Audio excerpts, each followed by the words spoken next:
Gusto niyo bang malaman kung bakit ganun kahirap o katindi ang makakuha at makahanap ng work sa bansang Switzerland? Kung bago ka sa aking channel, please don't forget to like, share, comment, and subscribe para updated ka sa mga upcoming videos natin. Huwag kaligtang hampasin ang notification bell. Manood muna at least 1 or 2 minutes bago po mag-subscribe para legit po ang subscription po natin. Tamang narin yung mga kaibigan ay share ko dito sa inyo yung mga dahilan kung bakit napakahirap makakuha ng work sa bansang ito. Dahil na rin po sa mga katanungan ng ating mga kababayan sa channel ko, bagamat nagbibigay ako ng mga paraan kung anong dapat nyong gawin, pero dapat harapin din natin yung realidad ng sitwasyon sa bansang ito para maintindihan natin. Pero it doesn't mean na dahil mahirap po ang mga requirements ay wala tayong chance. Mayroon, pero napaka-slim ang chance natin at malalaman nyo mula rito sa aking isi-share sa inyo. So, ang isi-share ko rito ay in English para po klaro sa lahat. Alright, so ang tanong, bakit nga ba mahirap? Ito po ang kasagutan. Finding a job in Switzerland as a third country national is challenging due to strict immigration quotas, mandatory priority for local or EU candidates, and high qualification requirements. Employers must prove they cannot find suitable talent within Switzerland or the EU or EFTA, making sponsorship difficult unless the applicant is highly skilled specialist. So I have to explain further about this EU EFTA. This is European Union countries and European Free Trade Association. Ito ay binubuo ng 4 na countries, yung EFTA. Iceland, Liechtenstein, Norway, and Switzerland. Key reasons for difficulty. Number one, strict prioritization principle. Employers must prove they have exhausted all efforts to find a candidate from Switzerland or an EU EFTA country. Number two, permit quotas. The number of work permits B or L for third country national is strictly limited and subject to quotas. Third, high qualification requirement.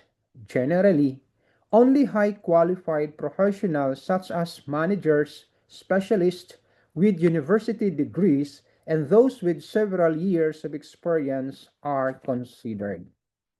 Fourth, complex hiring process.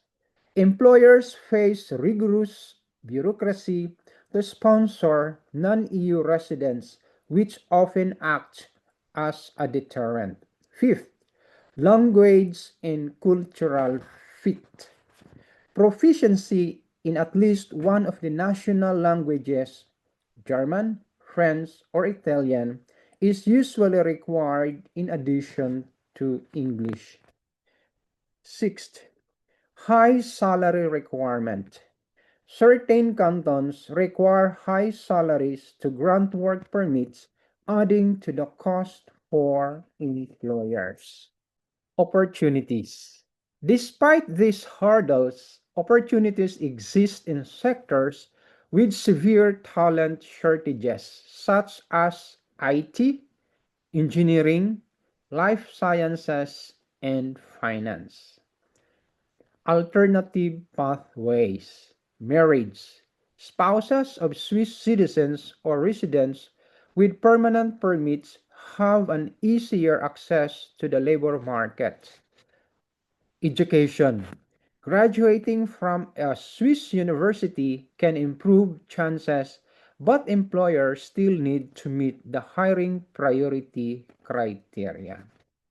So, elaborate ko lang ang ilang bagay rito. Katulad ng binanggit kanina na mayroong quota.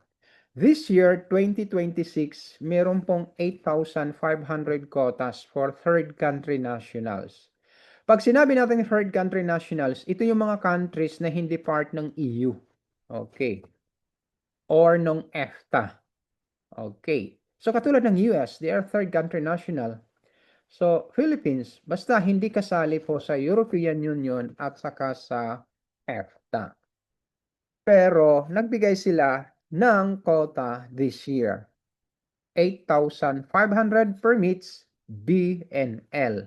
So 4,500 para sa B permit and 4,000 para sa L permits. Ang B permit po, ito po yung you can stay, you can work. Okay, you can renew it yearly. At saka yung L naman, ito po yung short-term permit. Okay, but you can still work in a short-term only. Bagamat sinasabi rito na napakahirap, binanggit din nila na mayroon pong chance tayo makapag-work dito kung highly qualified tayo. Okay, napaka-specific po yun. Ang mga sectors dito na meron tayong chance ay yung IT, Information Technology, Engineering, Life Sciences, and Finance. Okay, yung mga pharmaceutical dito, yung sa education, yan, sector, ay meron tayong chance dyan. Pero kailangan super duper qualified tayo at makomply natin yung kanilang requirements. Yung mga nabanggit ko kanina na high qualification requirements katulad ng highly qualified professionals such as managers, specialists with university degrees, and those with several years of experience are considered. So, ganun siya katindi. Pero wag kayo masyadong malungkot kasi kung tingin mo sa sarili mo, pasok ka doon sa qualification, mag-try ka. So, saan kayo magta-try? Karamihan ang tanong saan. Hindi po ako connected sa anumang agency rito, recruitment po. Ang tanging ko lang maibibigay sa inyo, yung mga link kung saan ay pwede kayo magpasa ng resumes nyo po. Pero maiga-guide ko kayo kung ano mga legit na mga companies at saka yung mga recruitment agency locally na mayroon dito.